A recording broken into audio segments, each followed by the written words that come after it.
Welcome to a calming classical piano tutorial with suggested fingering for late beginner level, the very famous Waltz in A-flat major by Brahms. Free piano sheet music for this piece is available at the link below. We'll focus on one hand at a time before putting both hands together. Let's enjoy playing this beautiful romantic piece. Right hand. We have 4 flats, B, E, A and D, spelling, bead, and a few other accidentals to look out for. As this is a waltz, we have 3 crotchet or quarter note beats in a bar. The main rhythmic feature of the right hand melody is a dotted crotchet or quarter note followed by 3 quavers or eighth notes. Counting in quavers, it sounds like this.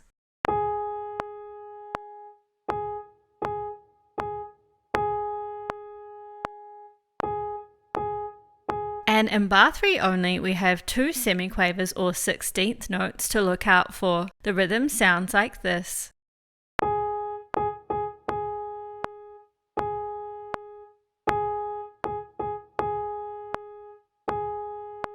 Okay, let's play through the right hand slowly.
Left hand. We don't have any special rhythms here, it's all crotchets or quarter notes. Let's play through the left hand slowly.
Hands together. Let's coordinate this at the slower speed, and after that we'll play a little faster.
Here's our faster run through with hands together.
Thank you so much for joining me. Next, you might like to learn or revise our matching routine in this key. See you again soon for more piano focus.